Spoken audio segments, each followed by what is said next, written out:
Hello, hello, my perfect people. Would you kindly open your ears for the next couple of minutes as we discuss the return of my favorite franchise of all time? Today is a glorious day. I'm Ghost Robo, and Bioshock The Collection has been officially announced. It's been rumored and leaked and sort of expected for quite some time now, but we finally have the official announcement. 1, 2, and Infinite are coming back, remastered and rolling in a glorious 1080p 60 frame per second awesome package onto Xbox One, PS4, and PC. Obviously PC is a little different because the games, at least Infinite was already that. 1 and 2 are still getting touch-ups on PC, but Infinite is going to be just the very nice, lovely 1080p 60 frames per second PC version. But more importantly, on consoles, they are getting dolled up and redone for the next gen, and I am freaking ecstatic. First of all, I love these games. Second of all, any way to reintroduce them to the mindshare of the gaming populace is a beautiful thing because it means we're all the more likely to get Bioshock 4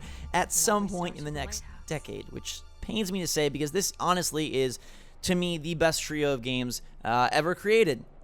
I'm a huge Mario fan, a huge Zelda fan. I love Arkham Knight. I love Assassin's Creed 2. Uncharted has a special place in my heart. The Last of Us does storytelling possibly better than anybody. But Bioshock really crushes it in so many categories, and it delivered to me the moment that made me a YouTuber. Really. And I'll talk about that after we go through some of the details. So this is going to be Bioshock 1, Bioshock 2, Bioshock Infinite, all of the single-player DLC. So that gives you the challenge rooms and whatnot from Bioshock 1, Minerva's Den, and the trials from Bioshock 2. And it gives you the epic Burial at Sea 1 and 2, Clash in the Clouds, and Columbia's Finest for Bioshock Infinite. Plus, it comes with a commentary track. And it also has like a new Ken Levine video thing that's new and maybe provides more insight on the games, which is always good to have exclusive information from the mastermind himself. Now that mastermind may be gone, but I still hope that this thing sells well when it comes out on September 13th. Yes, that's 2016. Shocker, a game announced and released in only a couple months span. I hope that it sells enough that it really promotes the forwarding of the Bioshock 4 project.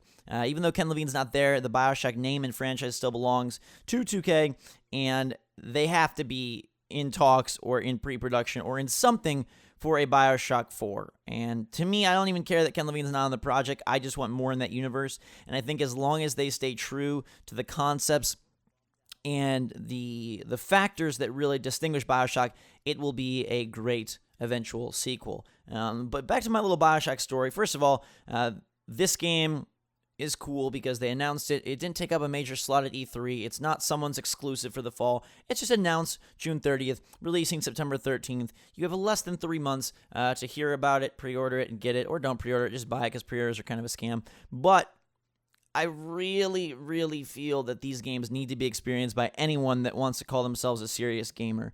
They defined gaming for me in the second phase of my gaming life. The first phase was when I got to play Nintendo for the first time when I was 4 years old, getting on that Mario Bros, Duck Hunt, Pro Wrestling, Little Mermaid, Felix the Cat, Flintstones action was obviously the thing that imprinted video games upon my precious mind and made me a gamer for life. But really, the awakening period for me, if you want to call it that, came with Bioshock in 2007. I had just moved to Indiana in between my junior and senior year of high school, so I had no friends coming from California, and I had no clue really what to do with my summer, but I heard that some people were leaking Bioshock early at Toys R Us. So I went to my Toys R Us, convinced the guy to sell it to me, and had it a week before everyone else. Played the game, beat it, sold it, made some cash on eBay, and was forever a deeper fan than ever before. Now, granted, in California, I was still listening to podcasts, reading articles, writing my own reviews, and playing games, but it wasn't until Bioshock that I decided that gaming was something that needed to be imprinted upon my everyday existence. And from there on out, I played tons of games. You may have heard the story where I played 80 to 100 games a year even before I did YouTube, and some people say, wow, you're a spoiled brat. No, my parents didn't really like video games, so they didn't buy me any. I bought them all myself, either by doing odd jobs or working the eBay system. Buy two, get one free plus eBay is a great way to turn game into game into game into game, and you don't even need GameStop to make that happen. Regardless, though, it had such profound impact because not only is the gameplay great, which is something I think so many people overlook. Is it the best shooter in the world? No. But is it better than people give it credit for? Yes. People complain, especially about Infinite, that the gameplay isn't up to snuff. And I will say I think the gameplay in 1 and 2 is probably stronger than Infinite, although Infinite houses my favorite plot. The combination, the cornucopia of interesting world, interesting characters, diverse gameplay, and a mysterious, almost thriller-based storyline just combined to form one of the greatest experiences in media across any type: book, comic, movie, music, game. They really nail a tone and a vibe that I think games dream of doing and usually fail at. Open world games nowadays seem to place you in the shoes of someone epic, but they don't really create an epic environment or an epic scenario for you to take place in. BioShock somehow managed to do it all. And I speak on this frequently. Far too few games employ the mystery genre as a device to really tell a decadent story, and one that you can chomp into with all of your molars.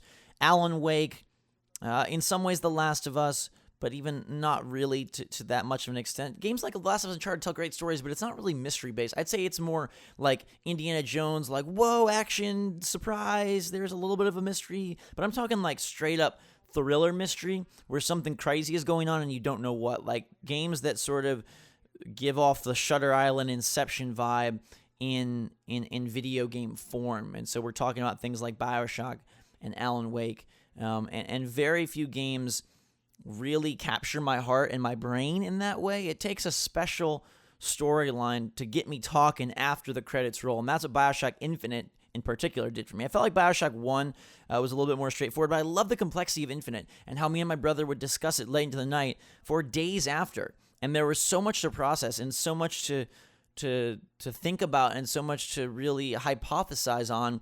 And theories came out and theories were rejected and resurfacing and proven and unproven and all this jazz. And then the DLC brought everything together in an even more magical way. And I think if you've played the games, they're probably worth playing again because it still will show you how the quality that we could be getting isn't what we're getting. And I think we need to hold game developers and publishers to higher standards in 2016 on PlayStation 4 and Xbox One, two powerful boxes that put out great graphics and sometimes giant big worlds, but not necessarily great games. And so this trilogy will remind you of that. And if you've never played them, then seriously, you're looking at a collection that will give you probably the best experience of the year. Uncharted 4 is fantastic, and I think that and this collection would be your games of the year if you play both of them. It's also cool that you get all the DLC, so this is a very worthwhile package. I've seen some people complaining that we don't need remasters. Why pay for something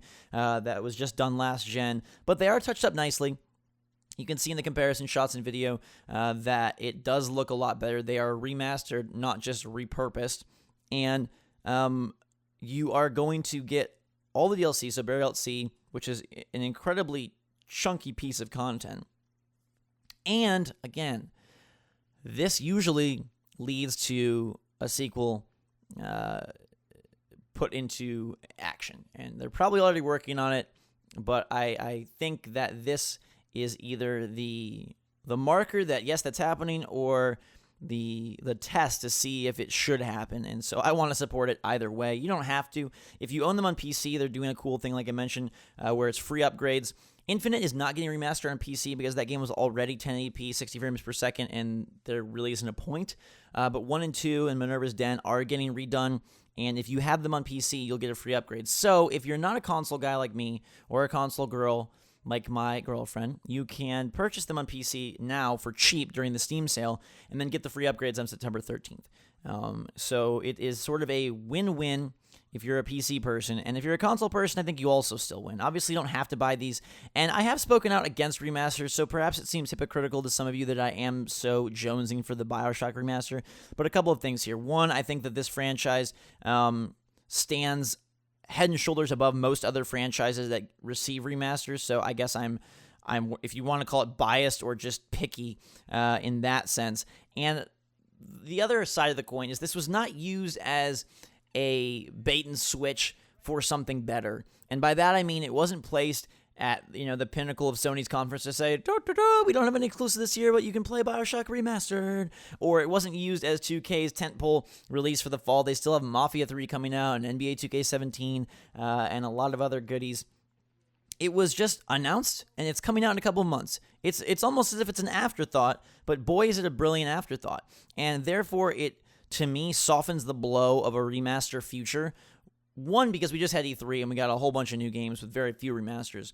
And two, because this is a trilogy that I think stands the test of time. And in the same way that like a Mario collection would not bother me, a BioShock collection does not, because it holds the requisite quality to require it to be retold generation after generation. And again, furthermore, it's not being used as a holdover for you to justify your PS4 purchase or justify your Xbox One purchase. It literally is just an extra edition for those who opt to buy it.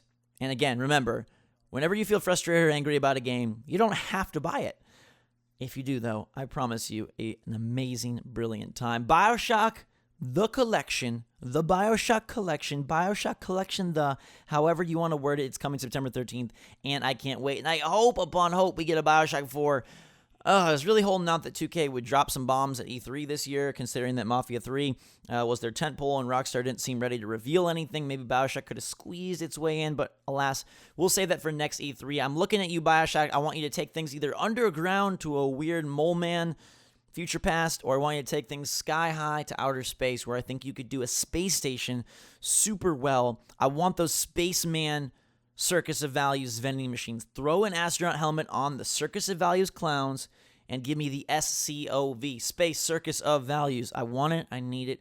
Put it in my veins. Also, we've done plasmids. We've done vigors. Now it's time for inhalables. I want perfume or essential oils or some sort of space age thing that you inhale and it makes you incredible. Then you can sell those perfumes to me, and even though I'm a guy, I will wear them to support BioShock and my love for the greatest franchise in video game history. That's going to do it for today. What's your favorite BioShock? Have you played BioShock? Are you pumped for this collection? What would you want out of BioShock 4? Let me know in the comments down below. I love you all. Have a fantastic day.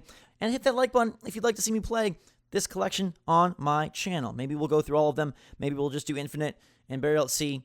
Maybe we'll do none of it. I don't know. Let me know what you think. And drink some hot chocolate. And have a fantastic day. Until next time, we will see you all later.